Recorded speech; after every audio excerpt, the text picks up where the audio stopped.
The prophet had some difficulty, had to leave Medina,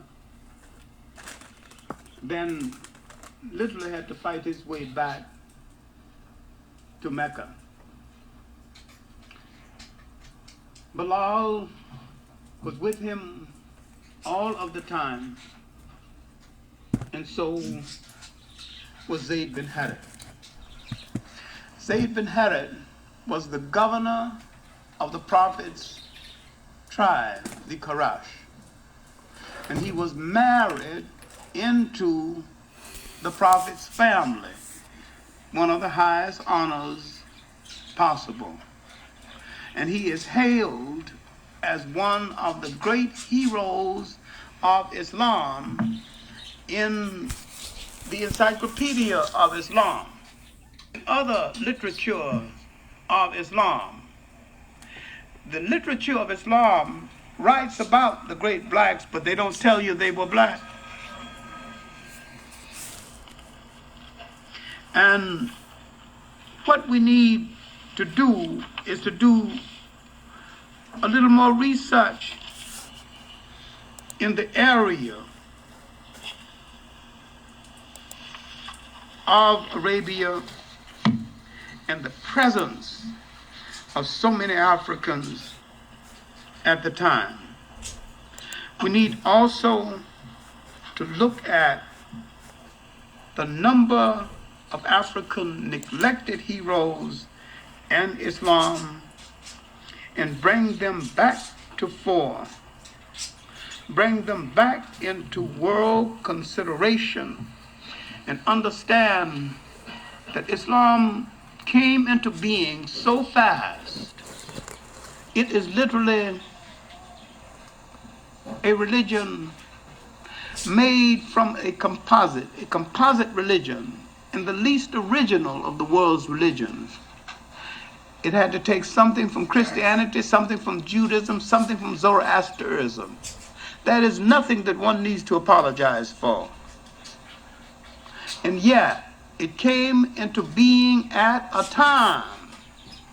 It served a great purpose. And it had to turn to many places for haven and for shelter. On the advice of Zayd bin Harith and Bilal, some of the key followers were sent to Ethiopia for shelter while the trouble in Arabia blew over. The prophet said, "Go to Ethiopia, go to that land of righteousness where no one is wrong." This is the kind of reputation Ethiopia had among Muslims. At the time, it had been a Christian nation for over 300 years. Other people against the move went ahead and told the Ethiopians that these people were thieves. And when the Ethiopian king received them, he said that your message is not much different from the Christian message. And he received them and sheltered them until the difficulty blew over and they went by and strengthened and got the faith well underway. Now, Bilal stayed with the prophet the rest of his life, and when the prophet was dying, he literally appointed Bilal as the next caliph. And he refused it. Now look what would have happened to the faith had Bilal became the next caliph after the prophet. It would have been a different religion altogether. But he refused the honor, but he did not call the prayers except 2 more times. After that, he called the prayers for Umar, the first caliph, and one time for a special meeting for the first caliph. And then he either went back to Ethiopia or he died. We know Zayd bin Harith died in a battle against the Byzantines. But these two Ethiopians had helped to lay the foundation and the strength for Islam. Islam now was ready to move out of Arabia over into North Africa, to move into the vacuum left by the confusion of the Romans and the mismanagement of Christianity. North Africa was in such a sad state that the people were ready to welcome almost anything with the wreckage left by the Romans. So there was very little resistance. In a little while, the Muslim armies had swept across most of northern Africa. It's an easy thing to do. Jabral would send a testing army, about 10,000, just to test their lines. You find it is easy. Then later, he would send 60,000. He'd take Spain. Now this is purely an African conquest. You are not dealing with the Arab conquest of Spain at first, because the Arabs were not there at first. The initial conquest of Spain was African, not Arab. That army came from the Senegamia, now Senegal, and parts of what is now Mauritania. And when they moved over and conquered Spain, Madame Bourguiba has written a book on it that bears the name Tariq bin Zayed. The Rock of Gibraltar is named after him. It's the hill or the mountain of Tariq. Gibraltar is a corruption of his name, Jabral. And she describes the army going into Spain. She says the army was black as ink. The general was blacker still. Meaning the general was the only one riding a white horse. So his blackness against that whiteness looked blacker than the rest of them. But the horse was better dressed than the kings of Europe, with silk and brocade. And the women taking off garments and throwing them in front of his horse, waving. Let me be the foot. I'd like to see Hollywood put this in Technicolor.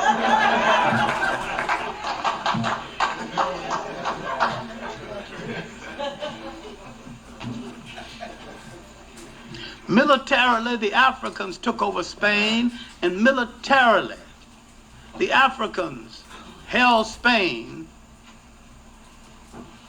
until 1240, while the Arabs did come in. But the military hold on Spain was African. Now let's look at the Africans and the Arabs, that combination called Moors in Spain. What did they do? What did the Africans give to Islam? Why do you find a toleration between Christians and Arab, Christians and Muslims in Spain that never existed before ever? It is the African spirituality. They coexisted with the Catholic Church side by side. They worked out a humane agreement. No mass killing. They built public schools. They built public baths. There's a chapter in John Jackson's Introduction to African Civilization called Africa and the Civilizing of Europe. You would do well to read it. That chapter alone is worth the price of the book. But there are many other books on the Africans and the Arabs in Spain. They gave Spain the greatest civilization it has known before or since. They built a great university, Salamanca. They translated the great works of the masters of Europe, including a lot of work they had stolen from Africa. Europe had forgotten its own masters. The Africans translated it. It was the African that suggested that the Jews be appointed to the chairs in the mind sciences. God, what an error. All the ideology chairs. It was the Africans who took the Jews into Spain and made them the grandees, the money managers of Spain. And when the Africans lost power, some of them went Holland and found the Dutch East India and the Dutch West India Company and became managers of the slave trade.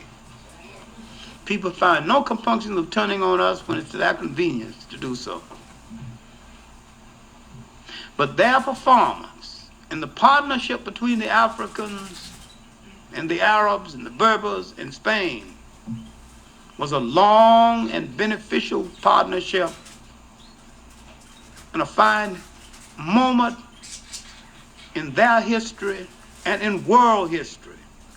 The African and the Arab and Islam had united and held Europe at bay for almost 1,000 years. And when that partnership went bad, both of them were in trouble. By 1450, the Africans and the Arabs began to argue among themselves over nonsense at first. But 1240, the Portuguese had broken away from the Africans, but Spain was still under their domination. Then half of Spain, by 1455, had broken away, the Castilian part. And now they had colonial aspirations of their own. And they went to the Pope to discuss the matter. He was the leading authority of the world where Europe is concerned. Now they wanted a piece of the world. They wanted to start dividing up the world among themselves. And the Pope told them, you are both authorized to reduce to servitude all infidel people. In other words, you need not feel guilty about the slave trade that had already started along the coast of West Africa. The fact that there were great independent states inside of Africa is something I'll talk about later on. My main point here is that Islam had swept down into the Western Sudan. That a lot of people said the great states of Ghana, Mali, and Songhai were Muslim states. Ghana was never a Muslim state. In fact, Ghana was destroyed by Muslims. By Abu Bakr of the Susus. When he pulled his army out of Ghana to help his co-religionists in Spain, he died.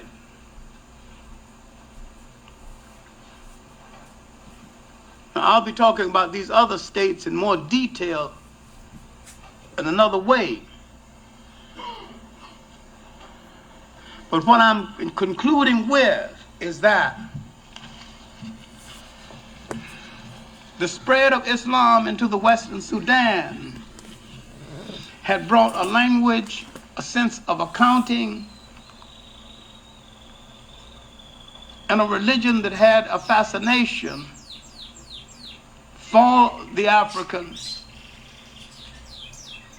But now, the argument between the Africans and the Arabs, spoiling the performance they had, that almost 1,000-year performance that had been good not only for them but good for mankind. They had given North Africa some stability, and they had given the Western Sudan some stability. It came 1492, and the least significant event would be the so-called discovery of the New World. The greatest event in the history of that period would be really the Africans and the Arabs, collectively called Moors, would lose their hold on Spain and be pushed out. Be pushed out of Spain, and they would lose the Mediterranean. They had blocked Europe in the Mediterranean. They had forced Europe out of the Mediterranean, and they had forced Europe into the Middle Ages. Now Europe had discovered longitude and latitude. It had come out of its box. They'd gone back to sea. They had learned some maritime techniques from the school at Salamanca, that the Africans had translated the information from Spain, and they would turn on the very Africans who translated it for them and the very Arabs. The fight between the Africans and the Arabs would facilitate the rise of Europe. But except had the Africans and the Arabs got together at this point in history, fighting over various interpretations of Islam, they could have stopped Europe and stopped the slave trade, but instead of stopping the slave trade, the Arabs went into the slave trade, disgraced Islam, disgraced themselves, and left the African without protection, something which we should never forgive.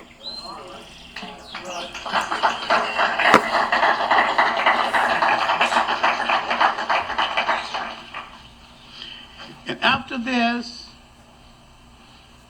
the Africans, mixed Africans, Berbers, and Arabs in Morocco, sore heads, turned inward on Africa to rob the nations to the south. They recruited European mercenaries with modern weapons for that day, and with some guns supplied by Queen Elizabeth I, they invaded the Western Sudan, destroyed the great state of Sangay. In the long night that was to last 500 years had started, and the good that Islam had done was being spoiled. Now you had Muslim against Muslim facilitating the spread of the slave trade inland. I am saying that while this is one of the world's greatest religions, its redemption is going to come from Africans who will rescue it, give it a real meaning, make it a world religion, make it a world force for unity, and give it the sense of tolerance and respect for other cultures and religions that it once had, and integrate it into the concept of African culture and African liberation. Either do this or throw it into the ash can of history. Thank you.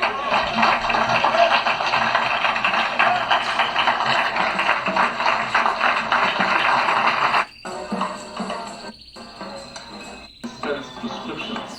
And I there for about half an hour, and this man could not give me a rational explanation of it. are cosmetic ways of dealing with problems. Our leaders have no clue as to the solution of problems.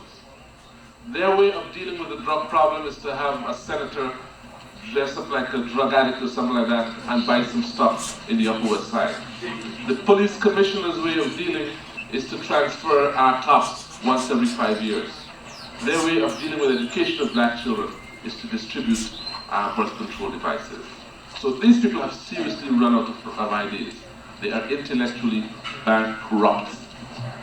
Now, what we're going to do is this. We intend to do something about the problem, because it has nothing to do with the high teenage pregnancy rate of black children. Because it's true that the teenage pregnancy rate is high, but giving them condoms is not going to solve that problem. And we intend to bring a lawsuit, against the Board of Education on several grounds. First of all, that this policy that they're implementing is not very clear and precise. It violates, and the only it affects us. They were Germans. The people that he is accountable to. And we don't have too many of those type of brothers and sisters around. And when we find a brother like that, a diamond amongst us like that, we need to give him. All right, sister. Dr. Clark, who did you say made up the Vandals, the people that you call the Vandals? They were Germans. Germans? They were what became Germans. They were Teutonic people, and they came out of what later became Germany. And their descendants can be seen in North Africa today. You occasionally in North Africa you see a jet black person, tall, with blue eyes, descendants of the Vandals.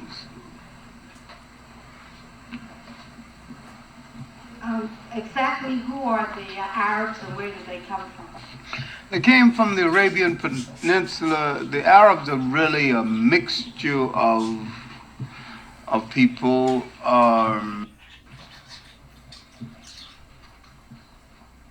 They really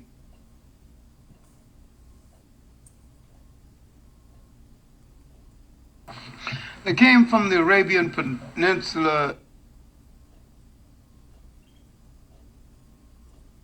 All right, you know the theme, the effects of global white supremacy. It is going to be covered from our one historical, one psychological, and one legal. We will Greek attitudes, Roman attitudes, even the attitudes of semi-white people like the Arabs, on the extension of global white book and start.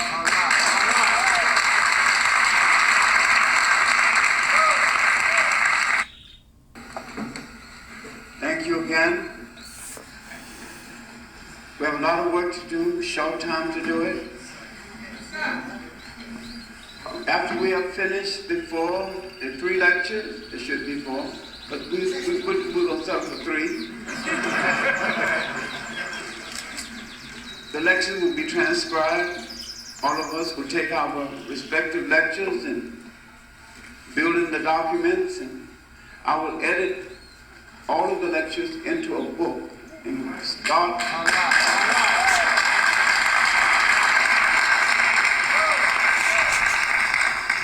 The book will contain, in addition to an extension of what we have said here, the major documents on the extension of global white supremacy all over the world, how it started, Greek attitudes, Roman attitudes,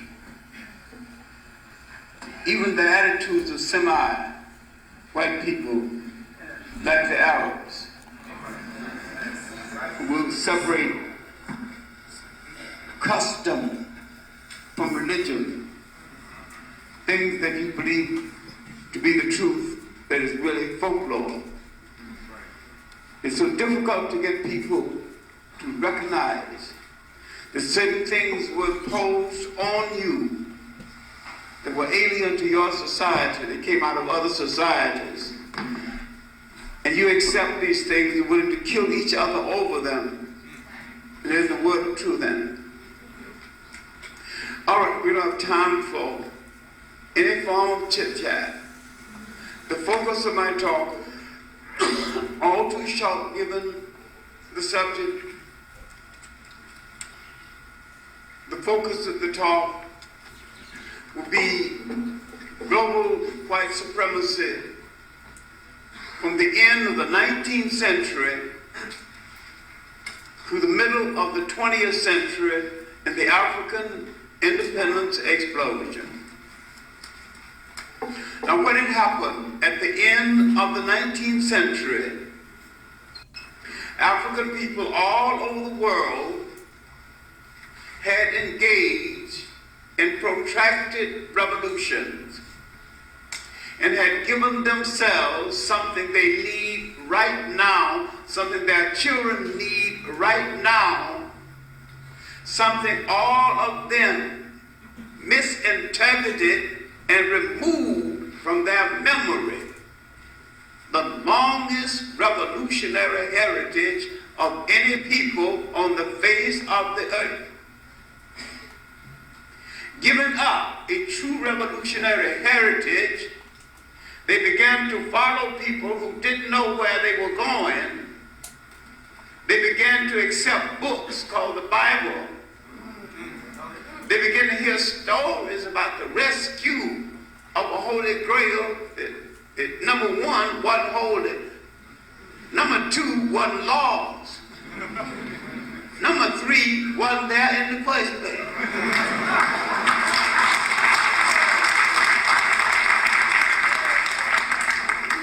There is an essential myth through the life of most of the people in the world. Now, with interpretation of the curricula as a feel-good curricula, the criticizers of our desire for a correct curriculum have had nothing but a feel-good curriculum. But they don't want anyone else in the world to feel good. Now, if they stop telling lies about themselves and integrate our truth, maybe all of us can feel good together, and you have universal humanity other than global white supremacy.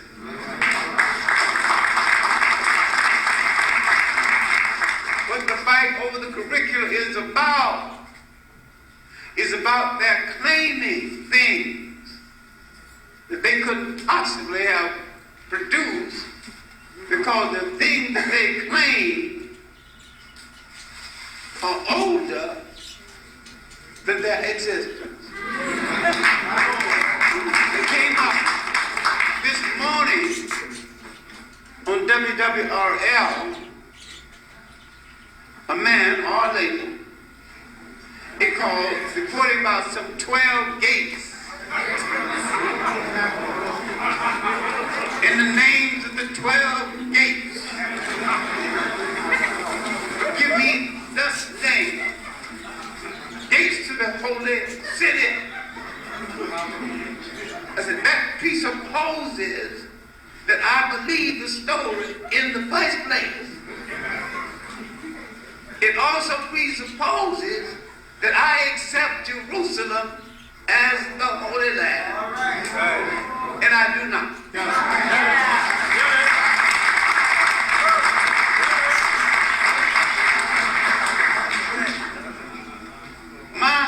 I have no Holy Land outside of the physical property of Africa. Right. So what you are calling Jerusalem and what you are calling the Middle East or Western Asia was once an African colony and an extension of Africa. But the first holy city that the Africans declared or any other people declared in the whole world is Abydos. And that city is still there intact. Jerusalem has been destroyed several times. And Jerusalem was given to us out of someone else's folklore, while we ignore the city we built with our own hands, still standing, not holy by us, because someone else told us another city was holy. Now, as we came down to the end of the 19th century, the Africans had been engaged in anti-colonial wars. Global white supremacy had manifested itself in the form of slavery. We had had 400 years of it by now. Europe had recovered at our expense. The products from Jamaica, Haiti, and other West Indian islands had restored the economy of Europe. South America, that mulatto continent, contributed very little to Europe then, contributed very little to Europe now. The race in between was in conflict with itself, not with the conversation here, because these were want to be whites. I wish the hell I was white, pretending that they are white. That's another lecture, another day.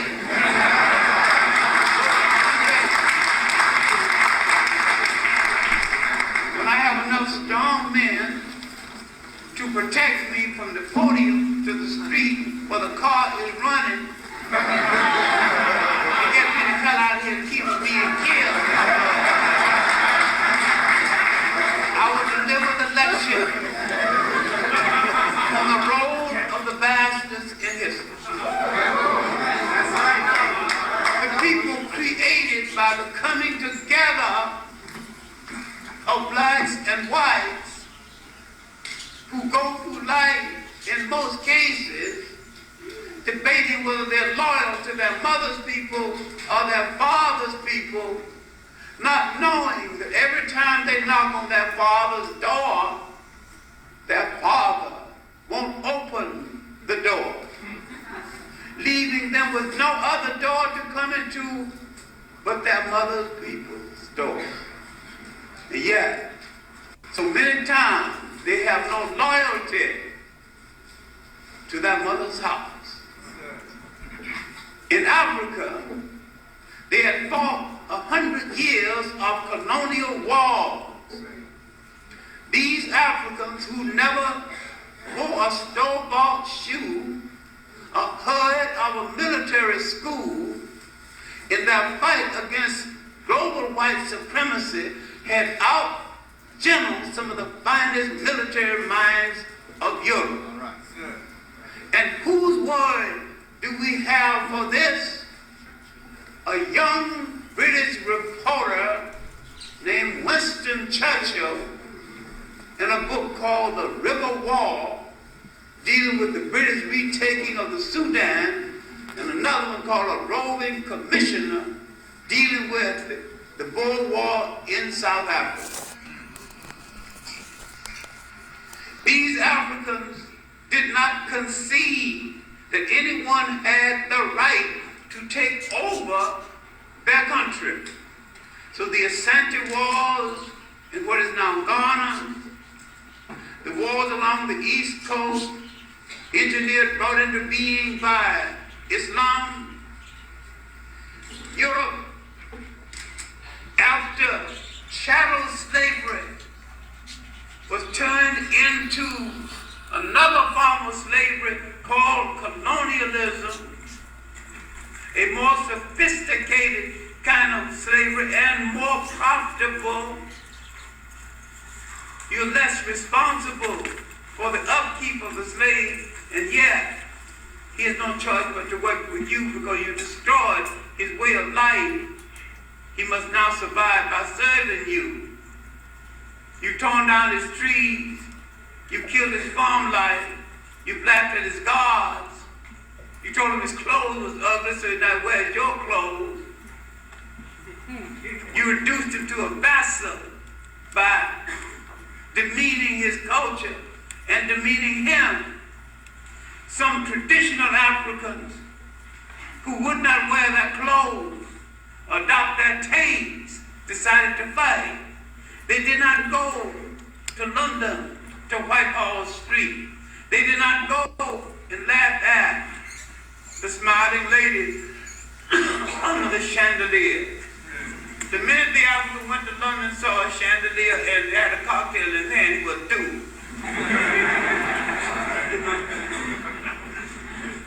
So global white supremacy was manifesting itself in many ways because they had produced a mechanism of control.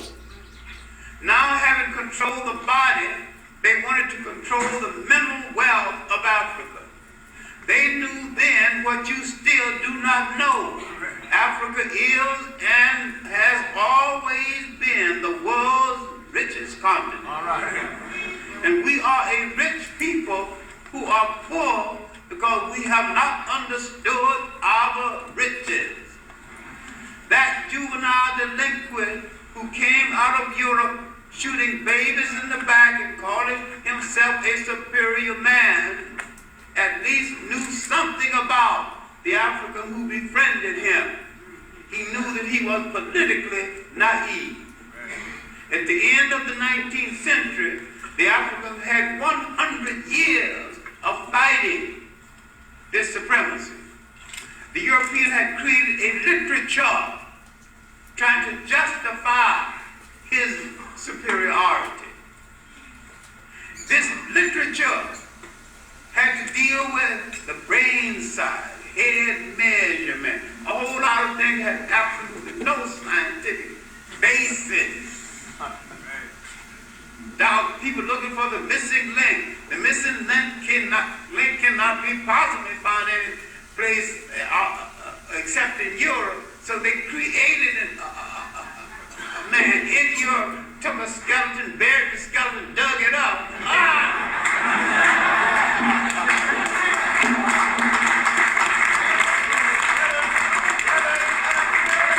Didn't have any ancient history, so he got to create some. In the meantime, there were Europeans debunking all of this. No one paid any attention to then or now. But in the closing years of the 19th century, there was a royal prostitute in Belgium named Leopold who had houses of joy in different capitals of Europe. And he was spending a whole lot of money on these houses because he kept them the year round and sometimes could use them about once or twice a year. He's looking around for capital. There are nations in Europe who did not get in on the slicing up of Africa.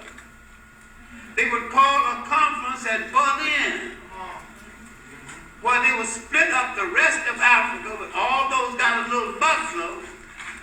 The Germans got a big slice. The Germans got 4 nice pieces. Southwest Africa, now Namibia, the Cameroons, Togoland, now Togo, and Tanzania. They began almost a rehearsal for Nazism in Africa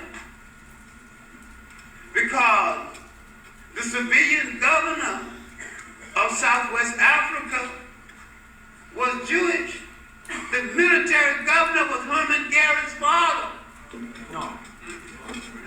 If I didn't know what the documents, I wouldn't be saying it.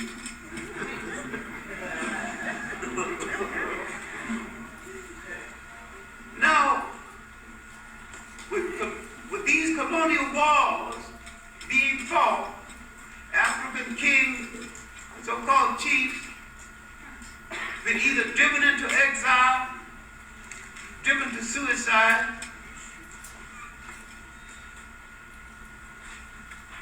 what do we got now? In the closing years of the 19th century, you got missionary-trained Africans who are now petitioning the European, appealing to his conscience, not knowing he had no conscience, where power is concerned. There's no conscience to appeal to. Thou shalt not, the religion that said thou shalt not was meant for you. He gave that to you. He didn't intend to obey. Now after the Berlin Conference and France getting more colonial territory, Germany getting colonial territory, Belgium getting the big Congo, Portuguese getting a little piece, all of the gangsters agreed on the slice. No African attending. And at this conference, an American Stanford allegedly attending the conference, saying as his rationale that the Congo might one day be a place to settle American blacks. Abraham Lincoln went through that same charade. Now you want to know what would have happened had Abraham Lincoln not been shot. I'm sorry he got shot. Had he not been shot, he had to make a movement to get all of us out of here. Even to the corner of Brazil, any place, just get you out of here. And why he did not believe in slavery, because it was an unwieldy labor system. He didn't believe in your presence and said point blank, you will never be the social equal of a white person in any case. So while you are welcome, celebrating Lincoln's birthday, do a little sobering thinking and read Lerone Bennett's famous article, Was Abraham Lincoln a White Racist? He asked the question and he answered the question affirmatively. He was. All right. Now, as we come down to the end of the 19th century, Africa is shifting gears. The warriors are leaving the field. The missionary-trained African activists are moving on the field. In Ghana, a brilliant politician, E. Casey Hayford, is in charge of the youth. They exiled King Prempeh and his cousin, Ye Asantewaa, who led the last of the Shanti Wars. And these wars were really wars to maintain European control over Africa, therefore a part of global white supremacy.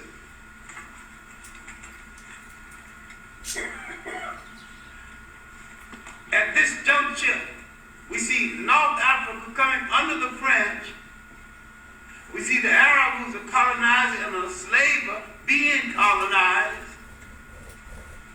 We saw resistance coming within this whole structure. And yet we see an intellectual movement existing in Africa in reaction to the continuous presence of the Europeans.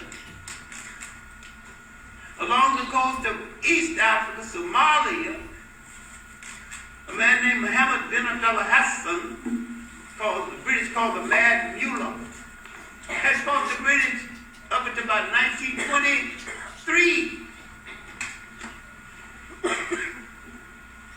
Along the coast of West Africa, the Asante Wars in Ghana had lasted from 1805 until 1900, when the exile Ye Asantewaa. After the exile Ye Asantewaa, Casey Hayford started a campaign for the return of the royal families and converted that campaign into a fight for independence. And when he died in 1931, Joseph B. Dunquah to send for J.P. and said, J.P., the mantle is yours.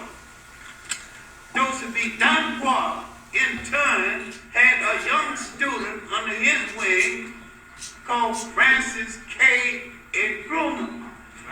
Francis K. Nkrumah, after attending the Pan-African Conference in 1945 in Manchester, England, was broke and in London, and like a whole lot of Africa, eking out a mere existence, serving the unfulfilled British women.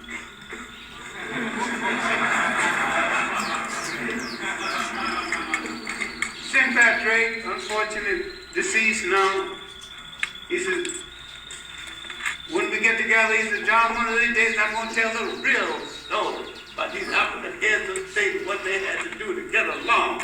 I said, Sinclair, have another cocktail. Sinclair has another cocktail. So tell the real story. He never the real story. I'm glad he never told the real story.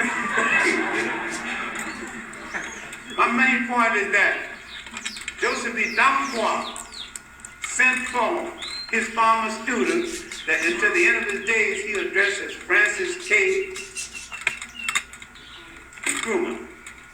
He never called him Kwame, just like he was in the classroom. And Nkrumah, being brought home to take the mantle of leadership from Dunquah, got impatient, and instead of waiting for the mantle to be handed to him traditionally, seized the mantle and led the country to independence. Had he waited for it 2 more years, it could have been done more peacefully. There could have been a mixture of tradition and modernism. It would have been a much better state with the infusion of traditional government. Now, we were now becoming a prize to be captured because the land, the resources of Africa becoming a prize to be captured. Africans were now relating to Africans in the Caribbean and Africans in the United States. A great Caribbean figure, Edmund Blythe, had proclaimed and literally prophesied the concept of black studies in his inaugural address, Library of College, 1881. He had already written his crowning masterpiece, deserved to be reread right now, Christianity, Islam, and the Negro Race. All of us are mixed up on all the subjects. We're mixed up on all forms of religion. We're mixed up on all forms of politics.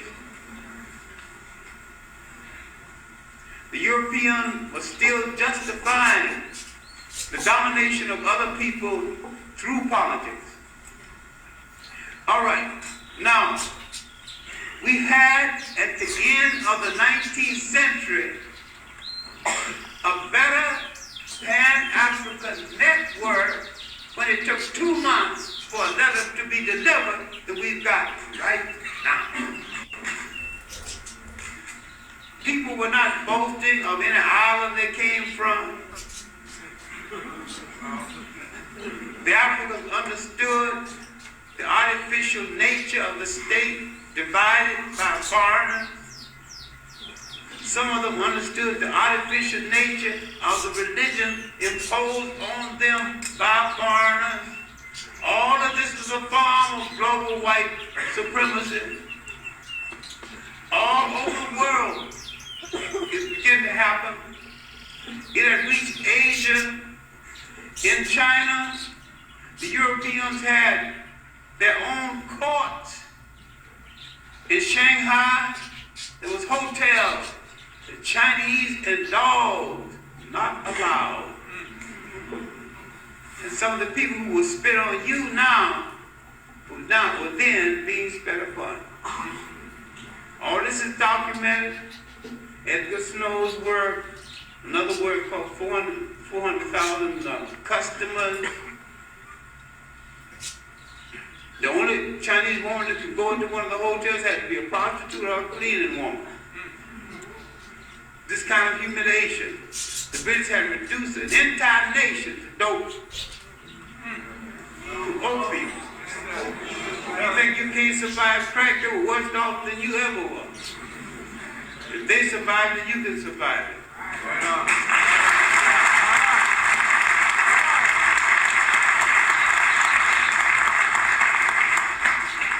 But you ain't gonna survive unless you crack some head.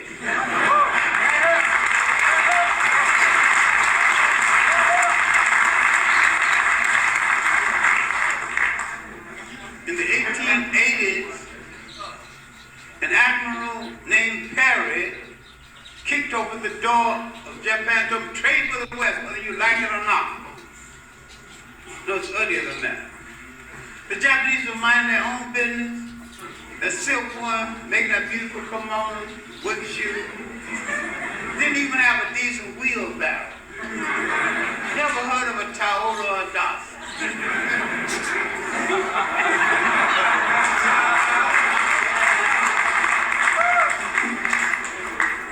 When people are asleep, sometimes it's best to leave them alone.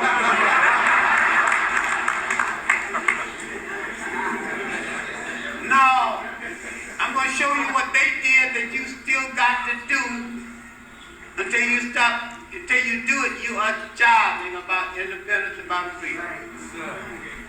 A Japanese educator called in the youth of Japan and told them what had happened. And he sent them to the leading schools of the world. To get that information, get that technology. And if they smear that body waste in your face, apologize for having your face in the way. So he sent them to MIT. They went to military schools in the United States and wouldn't even let a black person sweep the floor.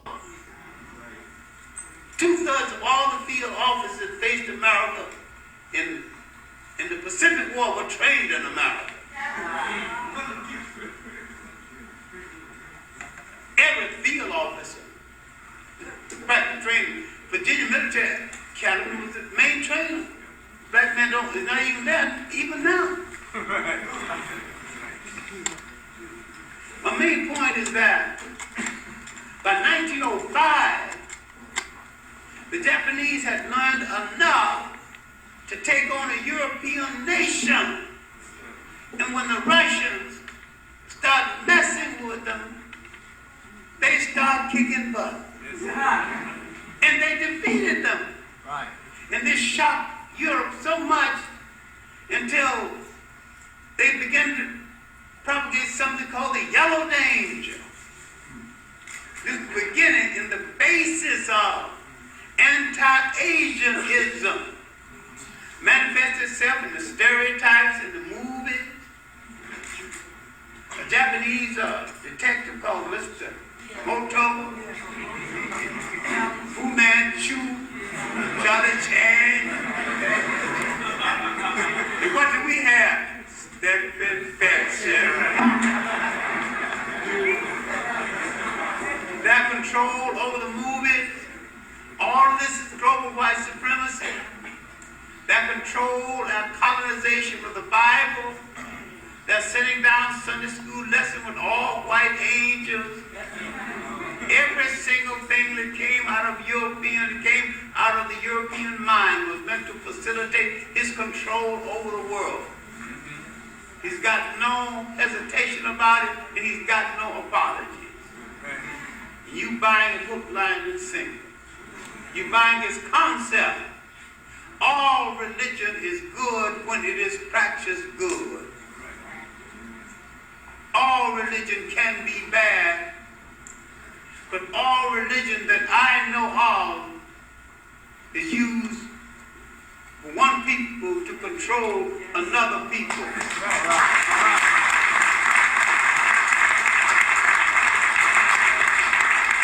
Because they killed the spirituality in the religion itself. The missionaries were handmaidens of colonialism, and they still are. The African trained by the missionary began to react. So global white supremacy was manifesting itself in the commerce of the world of that day. Right. The Caribbean islands now realize that while their independence, their emancipation came 30 years before Black America, their emancipation was a fake, and ours was a fake. And when you boasted, all you're saying that my fakery came before your fakery. So many of them, the rebels, went back to the hills.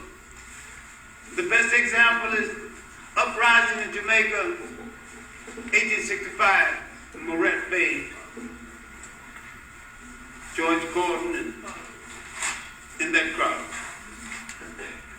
Now, in the United States, because of the pressure,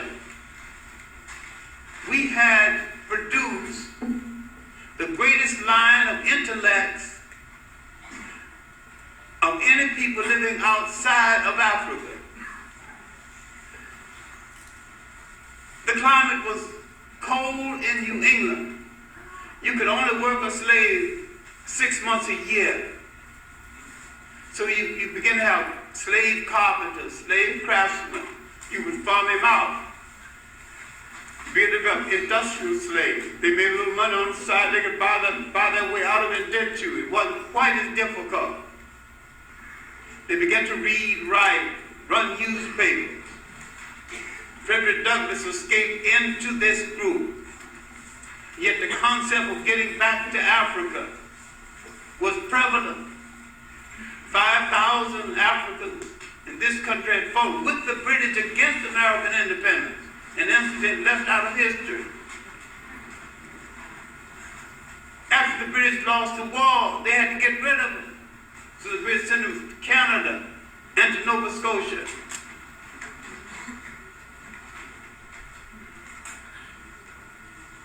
Global white supremacy is now manifesting itself in the failure to acknowledge that every American citizen is a citizen.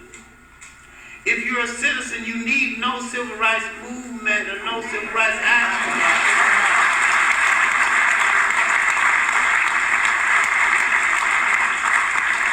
The fact that you need it proves that they have not acknowledged you as a citizen. In a nation of immigrants, we are the immigrants against our will. We are the only immigrants who were invited here. Right. The nature of the invitation will not be discussed here. They were anxious to get us here.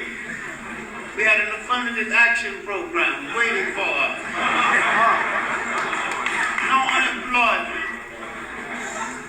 No pay either. We transformed this nation.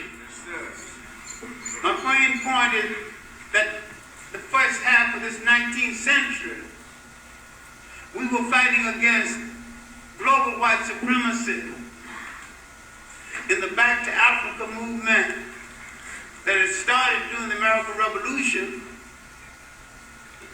The movement to settle Liberia, 1847, with Martin Delany and the Jamaican Campbell going out to what is now Nigeria to search for a place. All of this was a reaction against global white supremacy. A lady in Nigeria who had been in the slave trade discovered that she was not a labor contractor and her people were not returning. She began to fight against the slave trade. She began to fight against other Africans in the slave trade. Her name was Madame Tanabu. And when she continued her fight, not only to get out of it herself, but to fight everybody in the trade. Her husband had died, and there was a man pursuing her hand. And she told this man, I cannot marry you now because I have men's work to do and I do not have time to be a woman. She fought every king in the slave trade. All right. And when she had removed the last king from his throne, she turned to the man pursuing her hand and said that, I am a woman now, I'll accept your offer.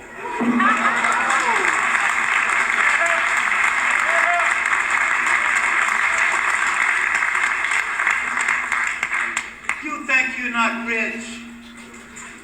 Look what a beautiful opera that would make. What a beautiful opera.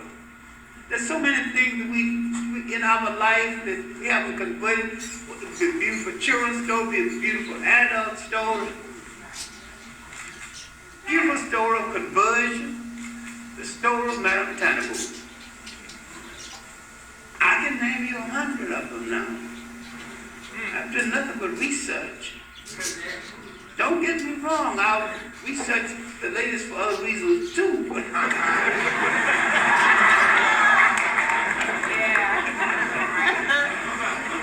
Academic reasons as well.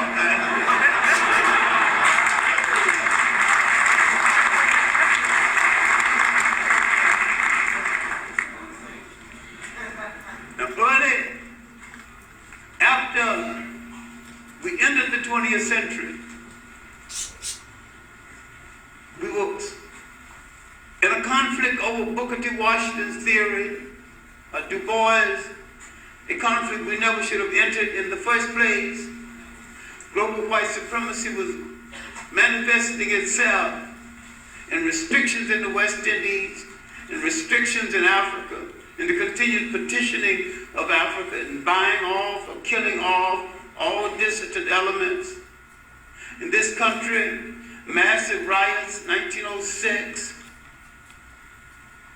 Our reaction to Booker T. Washington's program was self-reliance, which is a form of nation building, a nation management. Those terrible years between 1900 and 1915, Africans progressing all over the world, the Caribbean islands fighting for constitutional government and improving their own lot because they were a majority, but they still did not remove the private clubs in every island, but they had broken themselves down into clubs for brown people, clubs for almost white people, clubs for black people. We see L.R. James Beyond the Boundaries and his other works on the subject. You can understand it and read Rex Neverfort's work, Mirror, Mirror, and another work, Color and Race and Color in Caribbean Literature. The British had built in an army in some of the islands, especially in Barbados, by telling them that they were English, and they became as English as the English.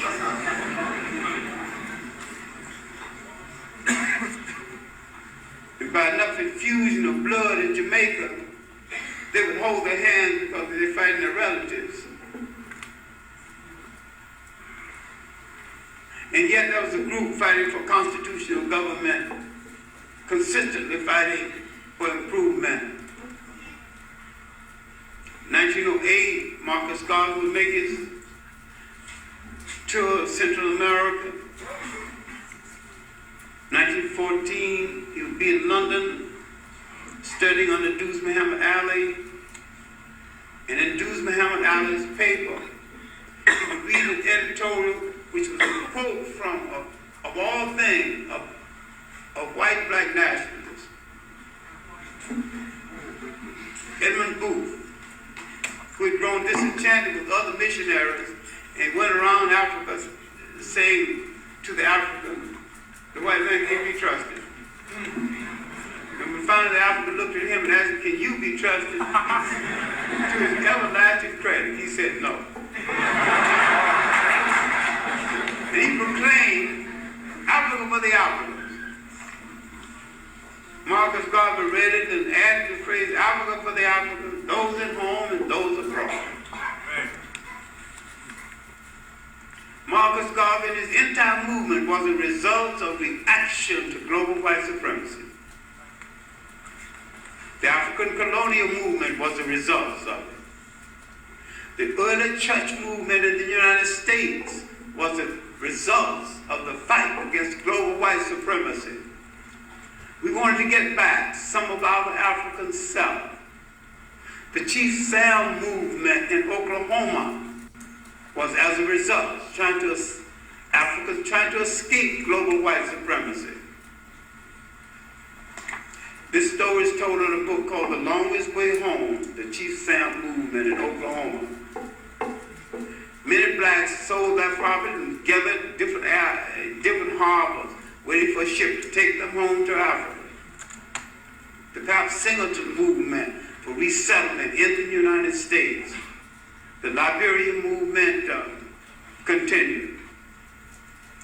1915, Booker T. Washington was dead. Du Bois moved to the center stage of leadership, replaced soon by the attention given to Marcus Garvey.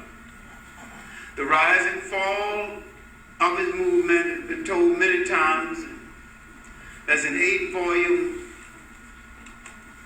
book of documents edited by Professor Robert Hill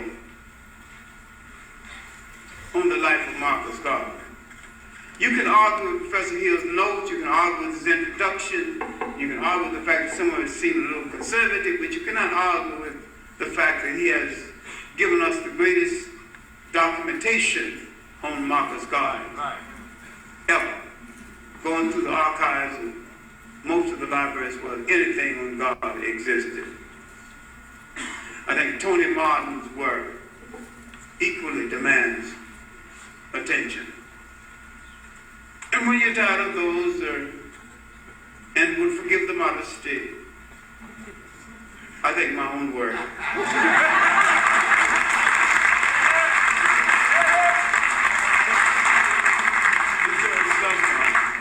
Some attention.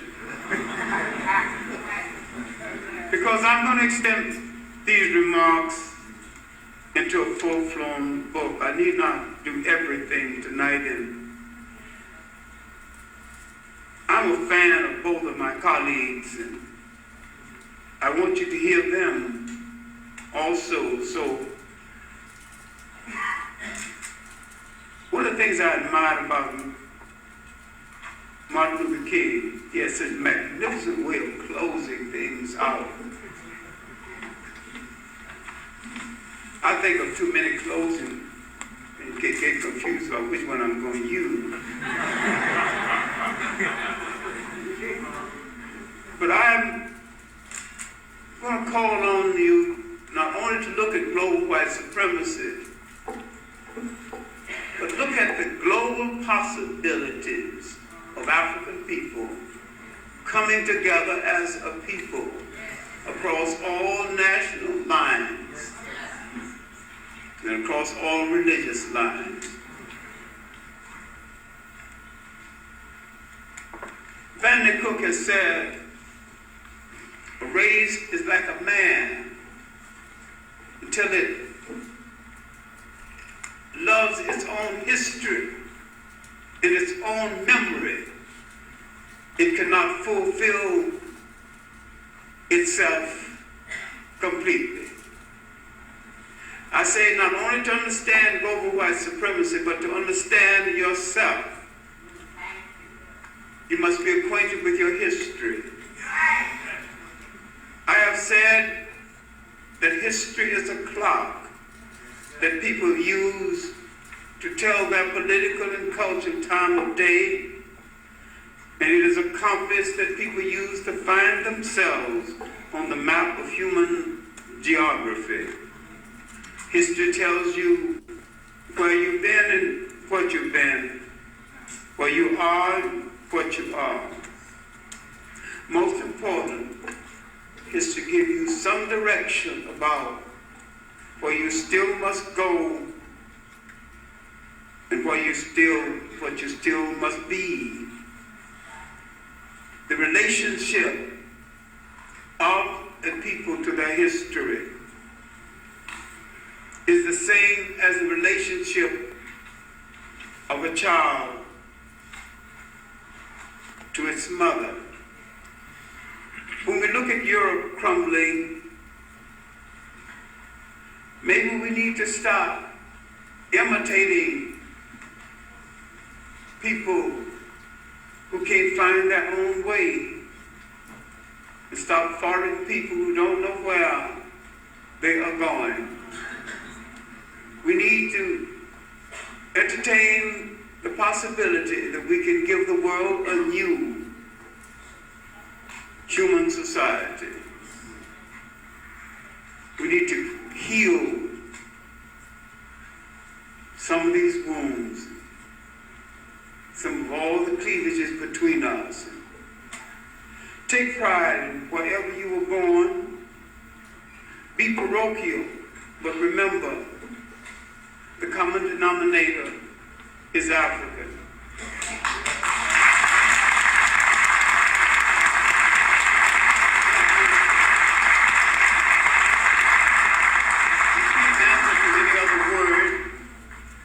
Because the name of any people must reflect land, history, and culture.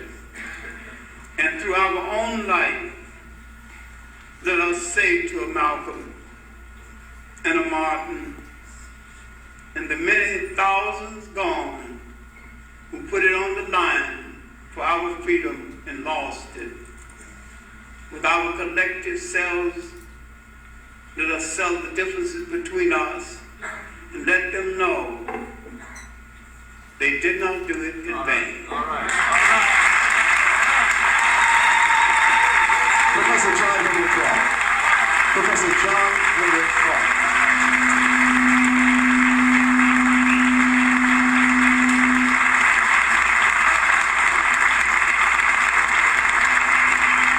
Once again, brothers and sisters, Professor John Henry Clark.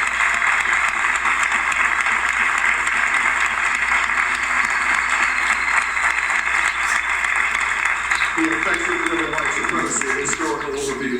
Before we continue, I'll let you relax for just a couple of minutes. We'd like to welcome a brother who has been very much a power force in relationship to UAM and certainly to the activities here at the Slave Theater. He'd like to speak to you for a few moments. Let's welcome Brother Roy Kenton to our microphones here this evening.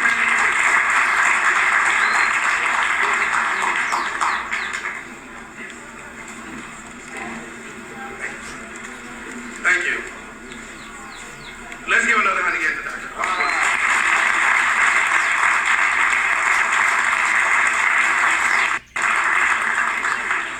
What I also would like for you to know,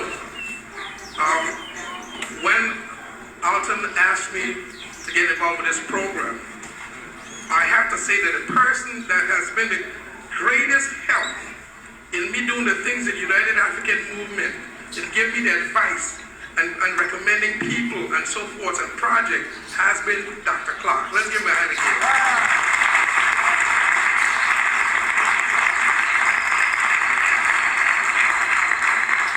Tonight, we got to make this very quick. We got a lot of information to give tonight. That was only part one of two other parts. So again, we're going to ask you to help us pay the bills. Needless to say, you know, there was somebody that was your color, was in the audience and had to be removed because we only take care of our own. Okay? So we don't have nobody else funding this organization. So we're going to ask you very quickly to please dig deep tonight and help us not only do this, but continue the program that the slave has been provided for the black community.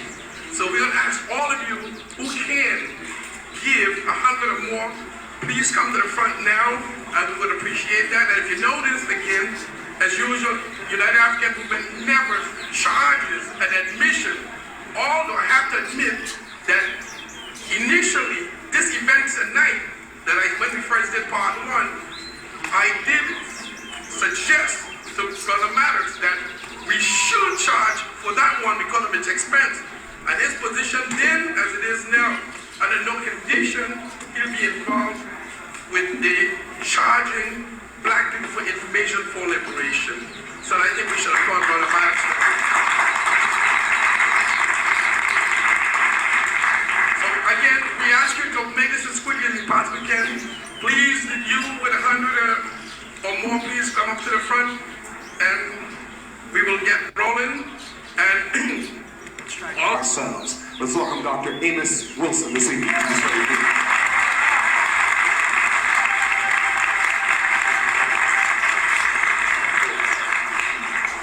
Thank you very much. It's indeed a pleasure and an honor to be invited back here this evening to share this time with you. And I'm very flattered to have been invited again and to be with such distinguished platform guests. Before we get started, I'd like to sort of do a little rooting here in terms of something we're doing. I had an organization that we are rapidly developing called the Pan-African Research and Development Foundation. And I co-direct that with Brother Joseph Gillians. Brother Gillians is a very dear friend, along with Brother Samantha Plata, who is in partnership with me at my publishing company, African World Info Systems. Brother Gillian's work you've seen on the cover of Black on Black Violence. And you will see his work on the cover of my other 3 or 4 books which will be coming out within a month or so. You've also seen, of course, his covers on many other books from McGraw-Hill and other large companies. We have a pool of talent over there at African Research and Development Foundation. And as you can probably surmise from the title of our foundation, we're very much concerned with African-centered research that can be used, but at the same time, as implied by the word development, we're concerned with very practical work. Those of you who have known me for a while know that in addition to my studies and my lecturing and writing, I believe in getting my hands dirty, in doing real things in the real world. Some of you have been familiar, of course. You're familiar, of course, with the business I established over there on 125th. We're back in business again.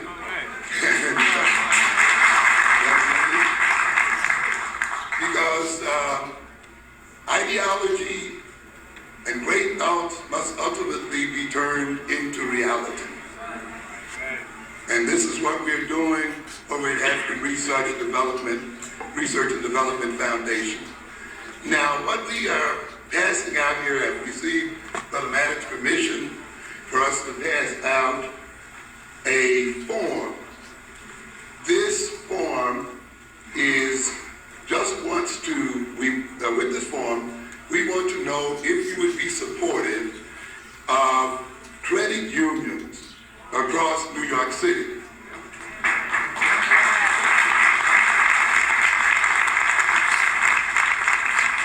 As I will speak about later, it takes money to run a revolution. You have to finance revolutions. You have to buy guns. You have to finance research. You have to finance your health. And while it's good to get caught up in Afrocentrism as idea and ideology, ultimately it must be transformed into wealth and must be transformed into material to be utilized for our advancement as a people. We must finance our own revolution, and we must transform our world economically. The Pan-African Research and Development Foundation then is beginning to dam this bed. The credit unions that we are now researching will only be one arm of the economic development that we are about. The next time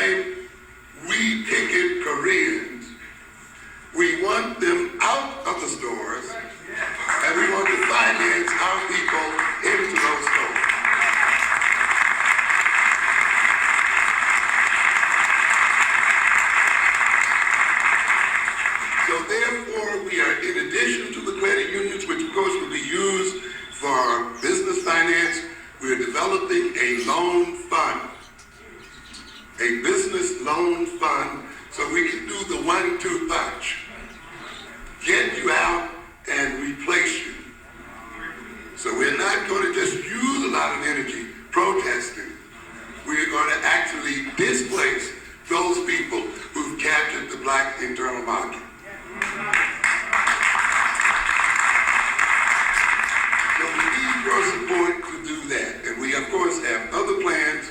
You'll be hearing more from us as we join together with your organization and other organizations here to organize the whole of the United States, and this is in unity with everyone else, and ultimately to organize and be a part of the organization of the total African world to end white supremacy.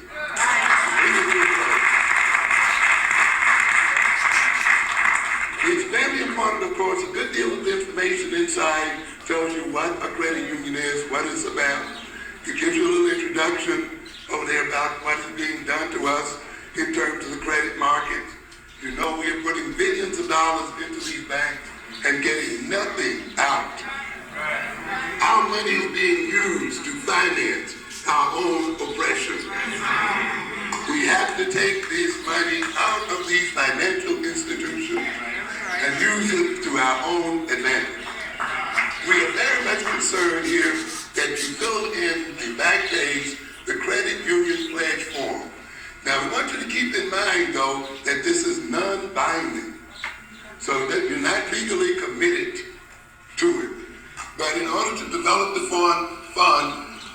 in order to develop the credit union, we have to have some idea of what kind of initial funding we will have, so that you can point out what you